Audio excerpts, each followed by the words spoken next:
هدي محمد صلى الله عليه وسلم وشر الأمور محدثاتها وكل محدثة بدعة وكل بدعة ضلالة وكل ضلالة في النار. يا أيها الذين آمنوا اتقوا الله حق تقاته ولا تموتن إلا وأنتم مسلمون. يا أيها الذين آمنوا اتقوا الله وقولوا قولا سديدا يصلح لكم أعمالكم ويغفر لكم ذنوبكم ومن يطع الله ورسوله فقد فاز فوزا عظيما. يا أيها الناس اتقوا ربكم الذي خلقكم من نفس واحدة وخلق منها زوجها وبث منهما رجالا كثيرا ونساء واتقوا الله الذي تساءلون به والأرحام إن الله كان عليكم رقيبا. اللهم صل على محمد وعلى آل محمد كما صليت على إبراهيم وعلى آل إبراهيم إنك حميد مجيد. اللهم بارك على محمد وعلى آل محمد كما باركت على إبراهيم وعلى آل إبراهيم إنك حميد مجيد. وقال الله تعالى في القرآن المجيد: والله يدعو إلى دار السلام ويهدي من يشاء إلى صراط مستقيم. رب اشرح لي صدري ويسر لي أمري واحلل عقدة من لساني يفقهوا قولي. اللهم أرنا الحق حقا وارزقنا اتباعه وأرنا الباطل باطلا وارزقنا اجتنابه. رب ارحمهما كما ربياني صغيرا. رب زدنی علما رب زدنی علما رب زدنی علما. ساری حمد و ثنا، کبریائی، بڑائی، یکتائی، شہنشاہی اسی الہ العالمین احکم الحاکمین رب العالمین کے لیے کہ جس کے امر نے ساری کائنات کو تھاما ہوا ہے. جب کچھ نہ تھا وہ اکیلا تھا، جب کچھ نہ ہوگا وہ اکیلا ہوگا. وہ اتنا بلند ہے کہ اس سا بلند کوئی نہیں، اتنا قریب ہے کہ اس سا قریب کوئی نہیں. اسے سب کچھ کرنے کے لیے کسی کی ضرورت نہیں، اور ساری مخلوقات کو سب کچھ کرنے کے لیے ایک اسی کی ضرورت ہے. اگر ایک انسان کو ساری دنیا کے انسانوں کے برابر عمر دے دی جائے،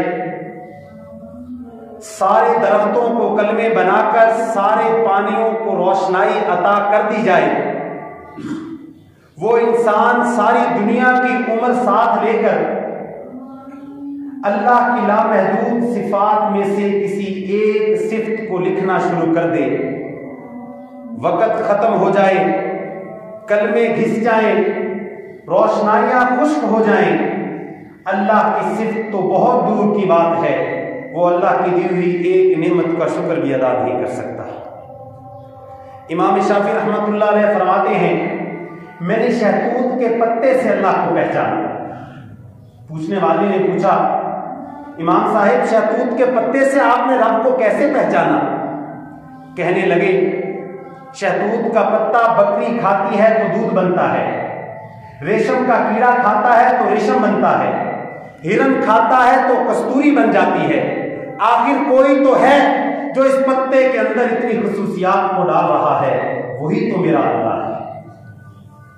انگنت درود و سلام آمینہ کے لال، پیکر حسن و جمال، سید الکونین، فخر الثقلین، شمس الضحیٰ، بدر الدجا، سید البشر، سید الانبیاء، سید المرسلین، امام اعظم، بشر اعظم، امامنا فی الدنیا و امامنا فی الآخرہ و امامنا فی الجنہ، جناب محمد مصطفیٰ صلی اللہ علیہ وآلہ وسلم کی ذات اقدس پر اور بے شمار رحمتیں ہوں اہل بیت پر، صحابہ کرام رضوان اللہ علیہ مجمعین پر، تمام فقہا، محدثین اور مفسرین پر. اس انتہائی مختصر، نامکمل اور میری کم علمی پر مبنی حمد و ثنا کے بعد آج کے خطبہ جمعہ کا موضوع ہوگا وہ خوش نصیب جن کو جنت کے 8 دروازوں سے پکارا جائے گا۔ سب سے پہلے اللہ رب العزت سے دعا ہے اللہ تعالی ہم سب کو ان خوش نصیبوں میں شامل فرما دے۔ پچھلے جمعۃ المبارک میں ہم نے سنا کہ جنت کے 8 دروازے، کتنے دروازے؟ 8۔ یقیناً بھائیوں کو نام یاد ہوں گے، میں دہرا دیتا ہوں۔ پہلا دروازہ باب الصلاۃ، باب الجہاد، باب الصدقہ، باب الریان، باب الایمن، باب لا حول ولا قوت الا باللہ، باب الوالد اور باب الحج۔ یہ 8 دروازے پچھلے جمعۃ المبارک میں ہم نے تفصیل سے سنے کہ کس دروازے میں سے کون داخل ہوگا۔ ایک دروازہ نبی کریم صلی اللہ علیہ وسلم نے فرمایا ایک دروازے کی 2 چوکھٹوں کے درمیان، آپ نے فرمایا والذی نفسی بیدی انما بین المصرعین من مصارع الجنۃ لکما بین او مکہ وحجرہ وکما بین مکہ وبصرہ۔ اے اللہ کے بندو سنو، جنت کے صرف ایک دروازے کی 2 چوکھٹوں کے درمیان میں اللہ کے نبی نے قسم اٹھا کر فرمایا اتنا فاصلہ ہے جتنا مکہ شہر اور ہجر شہر کے درمیان ہے، یا مکہ شہر اور بصرہ شہر کے درمیان ہے۔ ان دونوں شہروں کے درمیان آج بھی فاصلہ کم و بیش 1250 کلومیٹر کا ہے، یعنی ایک جنت کی چوڑائی دروازے کی، صرف دروازے کی، وہ 1250 کلومیٹر کم و بیش ہے۔ 8 دروازے، کتنی زیادہ چوڑائی۔ پھر وہ خوش نصیب جن کو ان 8 دروازوں میں داخل ہونے سے پہلے ہی 3 روایات ہم نے بیان کی تھی، 40 سال، 70 سال اور 100 سال کی مسافت سے جنت کی خوشبو آئی ہے۔ اور ہاں میرے بھائیوں، یہ خوشبو جنت کی صرف جنت میں داخلے کے وقت نہیں آئے گی، بلکہ صحیح البخاری کی روایت ہے اللہ رب العزت اپنے کچھ نیک بندوں کو دنیا میں بھی اس جنت کی خوشبو کو سنا دیتے ہیں۔ صحیح البخاری کا واقعہ ہے، حضرت انس رضی اللہ تعالیٰ عنہ فرماتے ہیں میرے چچا بدر میں شریک نہ ہو سکے تو میرے چچا نے کہا اگر اللہ نے مجھے دوبارہ نبی کریم صلی اللہ علیہ وسلم کے ساتھ جنگ کا موقع دیا تو لوگ دیکھیں گے کہ میں کیسے لڑتا ہوں۔ جنگ احد شروع ہوئی، مسلمانوں کو وقتی شکست کا سامنا کرنا پڑا، سارا لشکر پھیل گیا، منتشر ہو گیا۔ سارے لوگ کیا دیکھتے ہیں کہ سعد رضی اللہ تعالیٰ عنہ جو حضرت انس کے چچا ہیں وہ تلوار ہاتھ میں پکڑے ہوئے میدان جنگ کے درمیان کی طرف بھاگ رہے ہیں۔ ان سے ملاقات سعد بن معاذ کی ہوتی ہے۔ آپ پوچھتے ہیں اے سعد، سارے لوگ تو بھاگ رہے ہیں، تو دشمن کے مرکز کی طرف کیوں بھاگ رہا ہے؟ حضرت سعد فرماتے ہیں اللہ کی قسم میں احد کے دامن سے جنت کی خوشبو پا رہا ہوں۔ آپ اسی میدان جنگ میں لڑتے ہوئے 90 زخم اپنے جسم پہ کھا کر جام شہادت نوش کر گئے۔ اس کا مطلب یہ ہوا کچھ خوش نصیب ایسے بھی ہوتے ہیں ان کی قربانی اور جوش اور ایمان اور ولولے کو دیکھ کر اللہ مرنے سے پہلے ان کو جنت کی خوشبو سنگھا دیتے ہیں۔ اللہ تعالی ہم کو بھی ان خوش نصیبوں میں شامل فرمائے۔ اب وہ خوش نصیب میرے بھائیوں، ایک دروازے میں داخل ہونا کتنی بڑی بات، 1250 کلومیٹر لمبا دروازہ، اور وہ دروازہ پکار کر کہے یا عبداللہ ھذا خیر، اے اللہ کے بندے میرے میں سے داخل ہو جا۔ یہ ایک خوش نصیبی ہے۔ اب وہ خوش نصیبی جس کے بارے میں میں نے اور آپ نے آج غور کرنا ہے کہ جس کو جنت کے 8 دروازے پکاریں گے وہ اللہ کے بندے ہم میں سے داخل ہو کر جنت میں چلا جائے۔ نبی کریم صلی اللہ علیہ وسلم نے فرمایا من عبد اللہ، پہلا بندہ من عبد اللہ ولم یشرک بہ شیئا فاقام الصلاۃ وآتى الزکاۃ وسمع واطاع فإن اللہ يدخلہ فی ای ابواب الجنۃ شاء۔ جو بندہ 3 کام کرتا ہو زندگی کے اندر، مستقل کرتا ہو، یہ نہیں جب طبیعت چاہے گی، ایسے نہیں، ایسا اسلام اللہ کو چاہیے ہی نہیں کہ جو انسان کی طبیعت کا محتاج ہو، 3 کام کرنے والا بندہ. پہلا وہ جو اللہ کی عبادت میں کسی کو اللہ کے ساتھ شریک نہ کرتا ہو. دوسرا جو صوم و صلات کا پابند ہو, نماز اور زکات کا پابند ہو. تیسرا وسمع واطاع, اس کو جو بھی بات دین کی بتائی جائے اس کو سن کر فوری اس پر عمل کرتا ہو. یہ بڑی غور طلب بات ہے میرے بھائی. وسمع واطاع یہ جذبہ ابراہیمی ہے. وقال له ربه اسلم قال اسلمت لرب العالمین. اللہ قرآن میں حضرت ابراہیم کی صفت بیان کرتے ہیں کہ ہم نے جیسے ہی ان کو حکم دیا انہوں نے آگے سے کوئی چوں چرا نہیں کی. اسلمت, انہوں نے اسی وقت اپنے سر کو جھکا دیا. تو جو مومن بندہ یہ جذبہ رکھتا ہوگا کہ سن لیا, اس کے اوپر پھر غور نہیں کیا, نہیں انشاءاللہ اگلے ہفتے سے صحیح انشاءاللہ, نہ جی اگلے مہینے سے پکا ارادہ ہے انشاءاللہ, نہیں جی کریں گے جی انشاءاللہ. پہلی شادی پہ تھوڑی سی بے حیائی کر لیں, اگر اللہ نے اگلی پہ توفیق دی تو سادگی سے کریں گے جی انشاءاللہ. کوئی غیر شرعی کام نہیں کریں گے.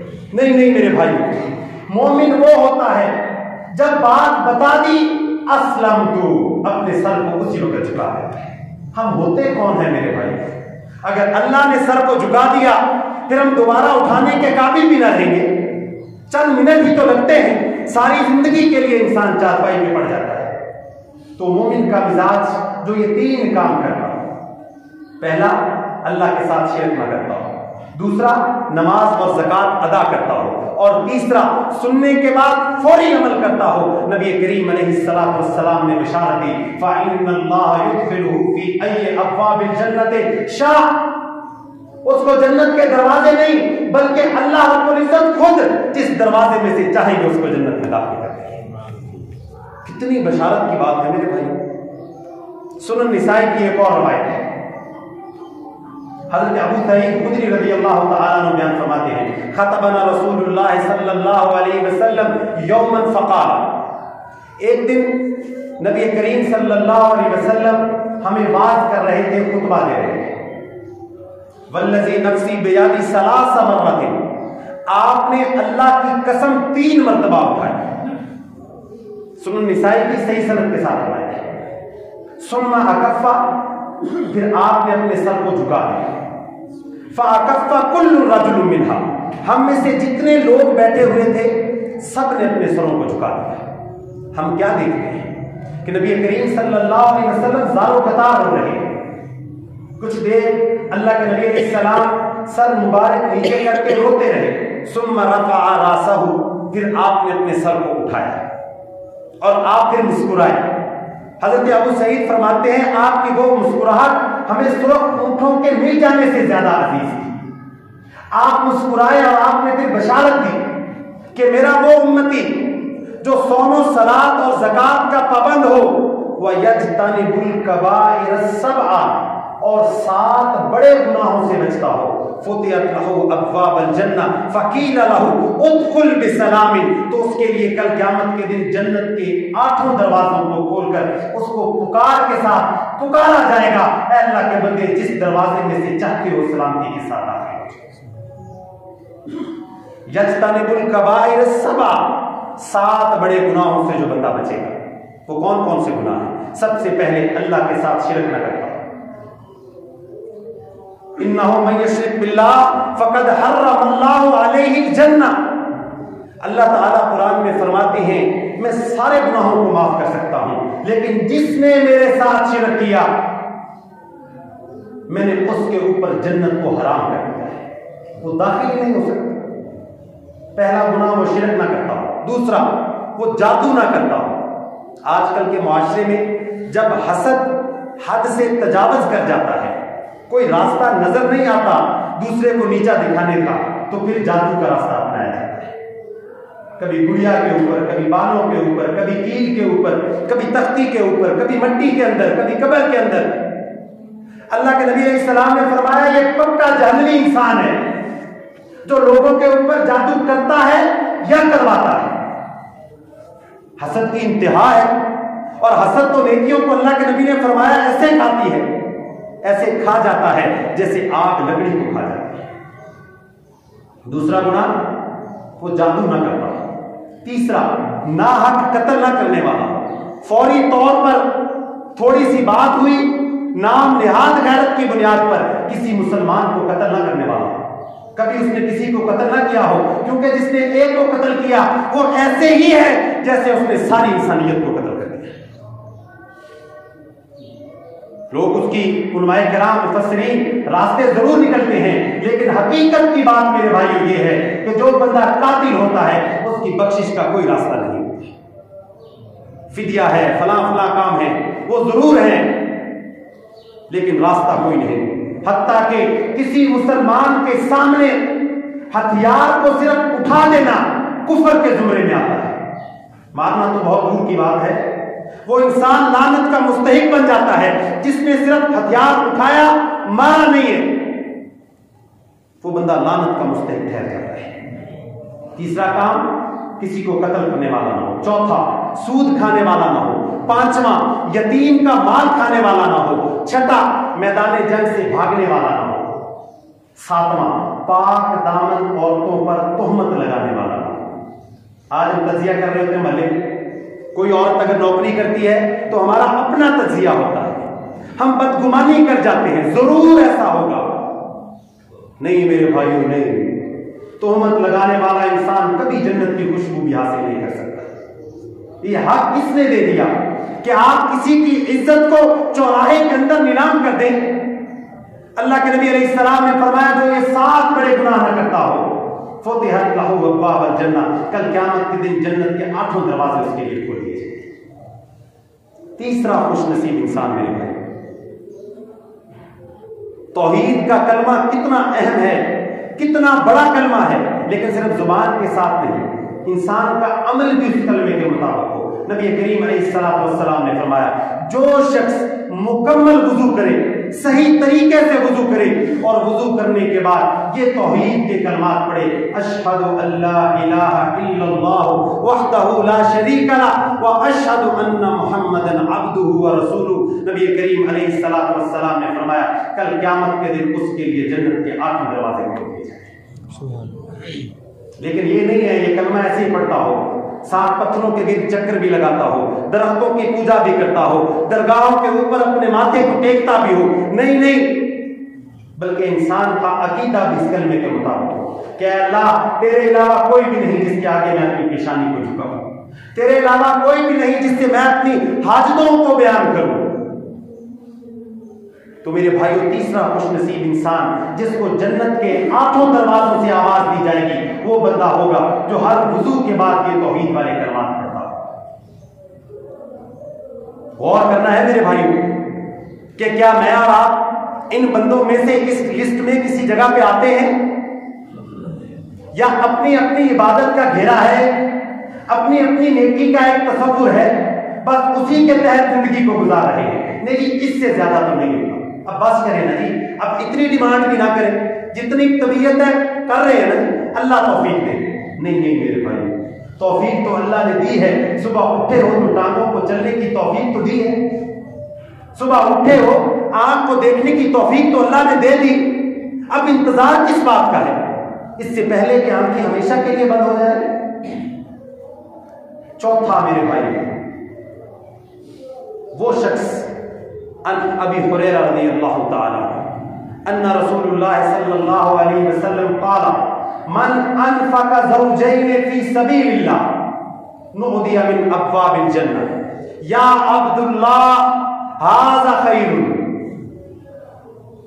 حضرت ابو ہریرہ روایت کرتے ہیں رضی اللہ تعالی عنہ کہ نبی کریم علیہ السلام نے فرمایا من انفق زوجین فی سبیل اللہ، جو اللہ کے راستے میں جوڑا خرچ کرے گا، جوڑا 2 چیزیں خرچ کرنی ہے، 2 جانور، 2 اونٹ، 2 بکریاں، کوئی بھی 2 چیزیں، 2 سوٹ، 2 خوشبو کے تحفے، جوڑے کے اندر جو انسان خرچ کرے گا، یہ 2 متضاد چیزیں بھی ہو سکتی ہیں، روٹی کے ساتھ سالن، خوشبو کے ساتھ کپڑا، کوئی بھی 2 چیزیں جوڑے کی صورت میں کسی بندے کو نبی کریم علیہ السلام نے خرچ کرے گا، اللہ کے راستے میں دے گا، نودی من ابواب الجنہ، کل قیامت کے دن جنت کے 8 دروازے آواز لگائیں گے، اس کا نام لے کر آواز لگائیں گے، ھذا خیر، اے اللہ کے بندے ہماری خوش قسمتی ہے کہ تو ہم میں سے ہو کر جنت میں داخل ہو جائے۔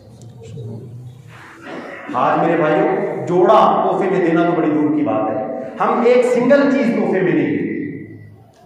حالانکہ یاد رکھیں میرے بھائی، نبی کریم علیہ السلام نے فرمایا تم جنت میں نہیں جا سکتے جب تک آپس میں محبت نہ کرو۔ یعنی اس کا مطلب یہ ہوا اس مسجد میں بیٹھے ہوئے سارے لوگوں کی اگر جنت کی خواہش ہے تو ایک دوسرے سے محبت کرنا ضروری ہے۔ اور آپ نے پھر فرمایا تہادو تہادو، اور اللہ کے بندوں ایک دوسرے کو تحفے دو، اس سے محبت بڑھے گی۔ پھر میرے بھائیوں وہی بات جو ہم اکثر اپنی تربیت کے لیے کرتے ہیں، کتنا عرصہ ہو گیا ہم نے اپنے بھائی کو جوڑا تحفے میں دیا۔ جوڑے کا بڑا فائدہ ہوتا ہے، دو چیزیں تحفے میں دی ہیں، ایک چیز بندہ جیب میں ڈال لیتا ہے، گھر میں رکھ لیتا ہے، ایک گم ہو گئی، دو کتابیں تحفے میں دی ہیں، ایک گم ہو گئی دوسری کو بندہ پڑھتا رہتا ہے، دو کپڑے تحفے میں دے دیے، ایک پھٹ گیا دوسرا استعمال کیا۔ اور ہم تو کبھی کسی کو دو پینسلیں تحفے میں نہیں دیتے، ہم نے کیا اللہ تعالیٰ کی خاطر قربانی دی، دو خوشبوئیں جوڑا میرے بھائیوں، یہ ارادہ کر لیں ہم نے اللہ کی رضا کی خاطر۔ اچھا اس لیے نہیں تحفہ دینا پھر انتظار کرنا وہ واپس کب دے گا، ہماری نزدیک پچھلے مہینے تو دیا تھا اب اس کی باری ہے، نہیں میرے بھائیوں اگلے مہینے پھر آپ دیں گے، کیونکہ آپ نے اس کو تو اللہ کے لیے دیا، اگر تو اس سے لینے کے لیے دیا تھا پھر دینے کا فائدہ کیا ہوگا۔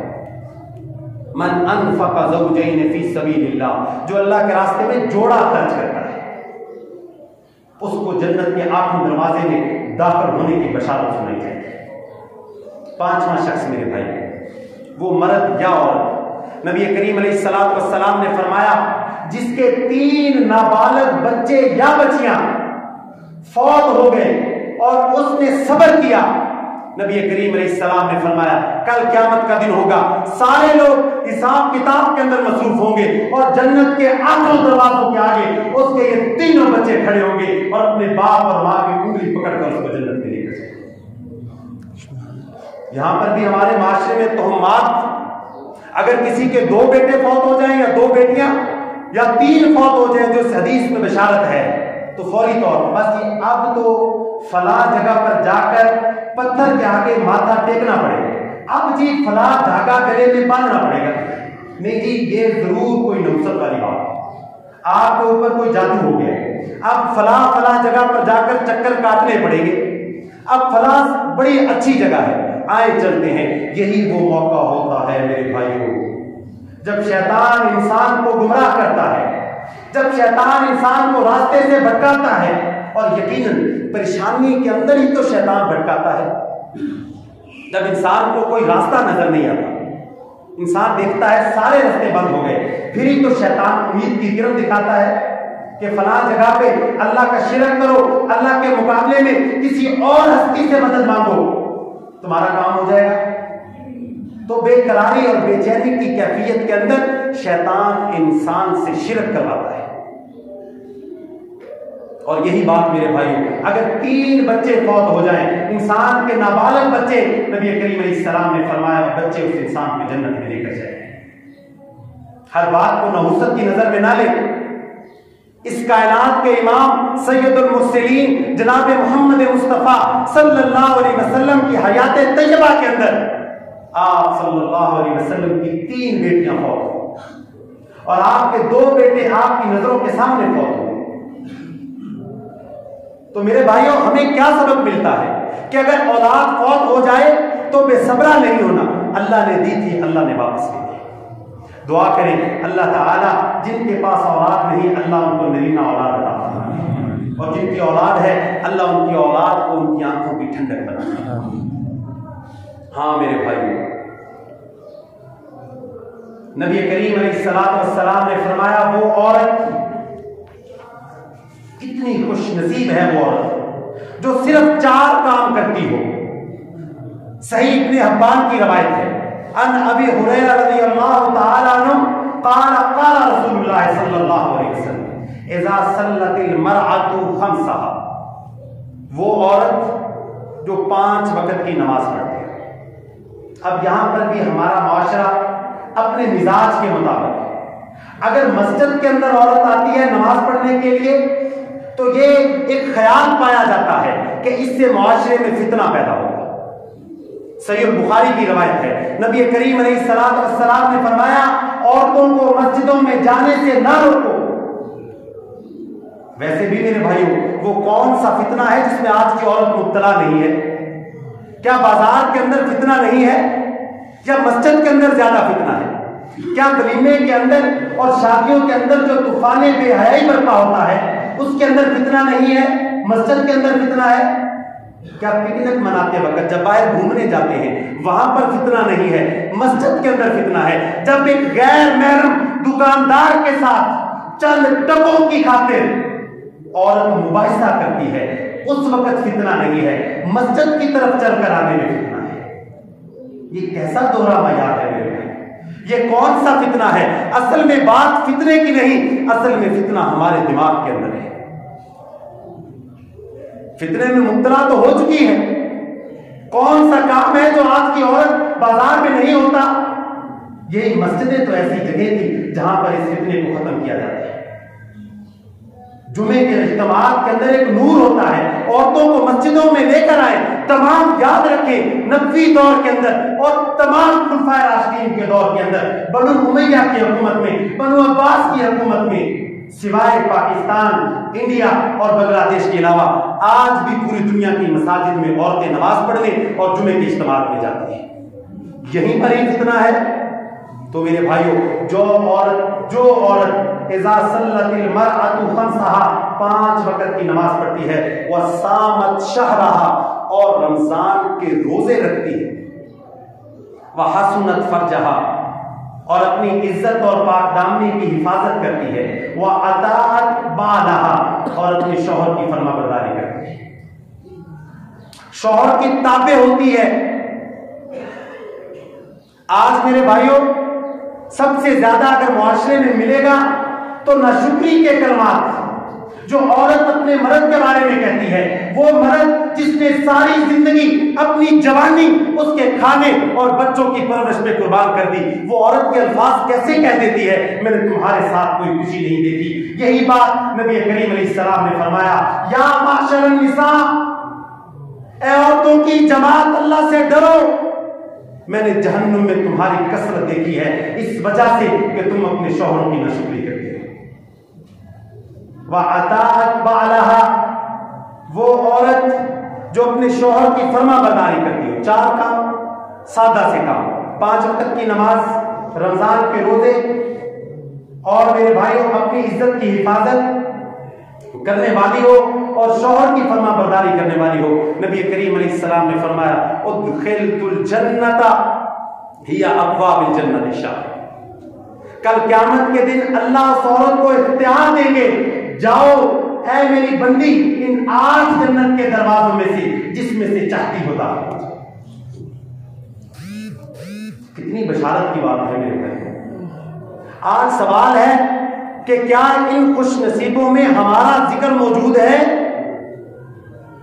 کیا وہ خوش نصیب جن کو جنت کے 8 دروازوں سے بلایا جائے گا، کہیں پر ہمارا نمبر بھی آتا ہے میرے بھائی؟ اور وہ جنت کی خوشبو جو 5 خوشبوئیں ہم نے پچھلے جمعے میں بیان کی تھی، کیا ہمیں دنیا میں تو بہت دور کی بات ہے جنت میں جاتے ہوئے سننے کو ملے گی؟ وہ کافور کی خوشبو، وہ کستوری کی خوشبو، وہ زعفران کی خوشبو، وہ عود کی خوشبو، وہ مہندی کی خوشبو میرے بھائیوں، یہ 5 خوشبوئیں ہیں جن کا ذکر قرآن و سنت کے اندر موجود ہے۔ کیا میرے اور آپ کے اعمال ایسے ہیں کہ ہم ان خوشبوؤں کے حقدار ٹھہر جائیں؟ کیا ہماری دوڑ ایسی ہے؟ ہاں میرے بھائیوں بہت دور کی بات نہیں ہے، ہم کسی اور کو دھوکہ تو دے ہی نہیں رہے۔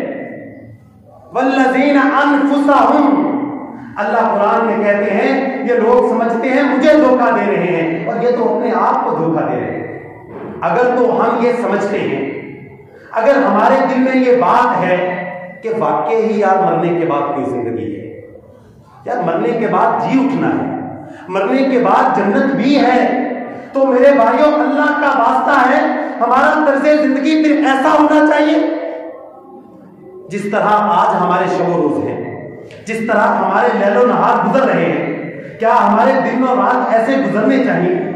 اگر ہم چاہتے ہیں ہمارے بچے بھی جنت کے اندر جائیں تو کیا ہم نے اپنے بچوں کی تربیت اس نہج میں کی ہے؟ کیا آج ہماری ترجیحات جنت کی ہیں؟ وہ جنت جس کے بارے میں اللہ دعویٰ کرتے ہیں اور دعوت دیتے ہیں، واللہ یدعو الی دار السلام، اللہ تمہیں امن والے گھر کی طرف دعوت دیتا ہے۔ اللہ اکبر کبیر، اللہ تمہیں جنت کی دعوت دیتا ہے، اللہ تمہیں بلاتا ہے، ففروا الی اللہ، تم دوڑ کر کیوں نہیں جاتے ہو جنت کی طرف؟ ہاں میرے بھائیوں، اپنی ترجیحات کا چناؤ کریں۔ اگر تو واقعی ہی جنت ہے پھر اس طرز زندگی کو بدلنا پڑے گا، پھر اللہ کے دین کے لیے اپنی زندگی کو لگانا پڑے گا۔ اللہ رب العزت سے دعا ہے اللہ سبحانہ و تعالی ہم سب کو جنت الفردوس میں داخل فرما دے۔ اللہ ہمیں ان خوش نصیبوں میں بنا دے جن کو کل قیامت کے دن جنت کے 8 دروازے بلائیں گے۔ وما علینا الا البلاغ۔